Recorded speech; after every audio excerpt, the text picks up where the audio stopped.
On a bright sunny day, a group of terrorists rush towards a statue of Superman and set up explosives. One of the terrorists shouts at a civilian to get back. The explosive set off and exploded, destroying the Superman statue. As the smoke from the detonation clears up, Superman comes down from the sky. With an aura different than his usual, Superman was no longer a symbol of hope, but a symbol of fear and control. The Flash arrives and asks Superman about the situation. He then runs around the city looking for the terrorist group. He eventually finds them and ties them up together. Superman asks the group who they are, and one of the terrorists says that they are Opetroffs, or ordinary people against the rule of Superman. One of the other terrorists says that they are not and that they have not decided on a name yet. Cyborg then contacts Superman and tells him that after reviewing the footage, there were actually 5 terrorists and that they are missing one. With Superman and Flash leaving the scene, it is revealed that the 5th member is actually a shapeshifter and was disguised as a bench, placed right beside the group.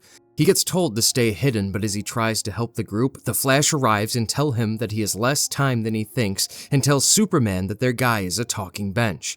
The shapeshifter gets angry and transforms into a dinosaur. After threatening the Flash, Superman gets called over and he just knocks the shapeshifter down in one hit. Superman grabs the shapeshifter by the neck, and the shapeshifter surrenders and asks Superman not to hurt him. The Flash then asks him if he knows him as he seems familiar. Back in the Hall of Justice, the Justice League thinks about what to do with the superpowered terrorist and say that they should be consistent in what they do. After knowing that the shapeshifter is Luke McDonough, Plastic Man's son, they invite him over. Just like all the other superpowered criminals, Luke must be taken to the trench. Green Lantern escorts Luke to his cell. In the Hall of Justice, Flash informs Superman that he's coming. Wonder Woman tells Cyborg and Sinestro to keep this person in his sights and to keep him targeted and to not hold back if he tries to do anything. Patrick O'Brien, Plastic Man, then walks towards the Justice League. He enters with a smile and says that he likes what they have done with the place, being sarcastic and saying that the place gives a crushing feeling of oppression. Wonder Woman asks him what he wants, but it seems like what he wants is pretty obvious. Superman tells him that he can't release his son, but Plastic Man tells him that he can, and that's the point of being a despot, a ruler who abuses his power. Wonder Woman tells him that Superman isn't a despot, but Plastic Man says that he is literally sitting on a throne, but gets told that it is just a chair. Plastic Man then asks them if they really think that they are still the good guys, especially with Sinestro in the group, looking like a bad guy without even trying to hide it. However, he gets told that they have heard enough and that they will not change their minds about the situation. Plastic Man then gets angry and asks what's wrong with Superman. He says that it all started after Superman's kid's death. But right before he finishes, Superman rushes towards him but gets held back by the Flash. He then tells Plastic Man to leave, and he does. Barry walks out with Plastic Man and tells him that Clark is in a bad place. Flash asks if he preferred Clark with an underwear, but Plastic Man says that he preferred when he wore a smile. Flash says that he'll come around and that it may take some time. He defends Superman by saying that he doesn't run from his problems. The Flash apologizes about what happened to Luke, but Plastic Man apologizes too. He stretches his fingers into his nostrils, into his windpipe, and puts him to sleep. Cyborg wakes the Flash up and asks him if he's okay, but with a startled Flash, he says that the Plastic Man's going after his son to break him out, but Cyborg reassures him and tells him that he's not. He says that Plastic Man won't be able to withstand the pressures of the deepest part of the ocean. The Flash then suggests that they should go over the schematics and look for any weak points that Plastic Man might exploit. As they discuss the points of entry, Cyborg tells him that he's not going to find these few weak points by chance. It is then revealed that Plastic Man was disguised as the Flash to gain information. He says to himself that the hard part isn't about shifting bodies, but stretching the vocal cords perfectly to mimic the voice. With the weak points pointed out, Cyborg tells the Flash that he'll let the Warden make sure that Luke is monitored. Plastic Man looks back at their picture together when he first joined the team. He says that he would never forget those good times. However, before all of that, he was a criminal, and he won't forget that as well. He then proceeds to steal numerous power rings as he walks out. In the North Pacific Ocean, Plastic Man is with Woozy in a helicopter, preparing to break into the trench. Plastic Man then thanks him for this, and Woozy jokingly says what kind of friend would he be if he didn't take him to the middle of the ocean and abandon him. Plastic Man then tells him to lay low after this as he drops into the ocean as a tiny bullet to avoid attention. He says that he's avoided responsibility his whole life from those he's wronged and those who needed him. He has hit rock bottom so many times, but he has always found a way to sink even deeper.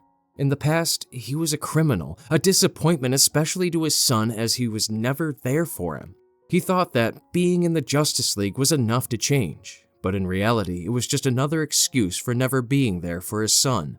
He then dives down to the trenches in hopes of breaking his son out of the most secure facility ever constructed.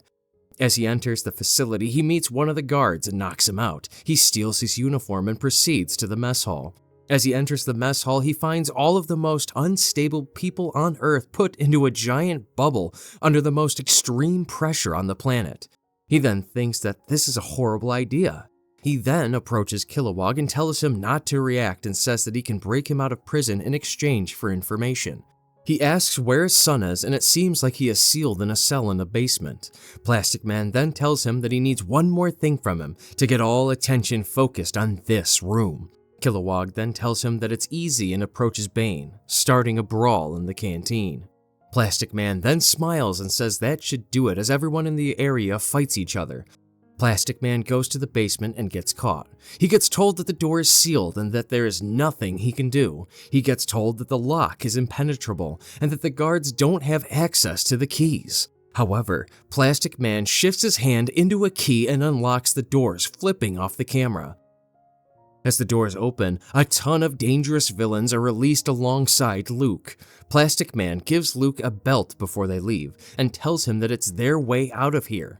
However, he tells him that he promised Kilowog that he would take him and his people. Cyborg tells Superman that the Warden has hit the alarm in the trench. Superman, Wonder Woman, Green Lantern, and Sinestro then go to the trench to handle the situation.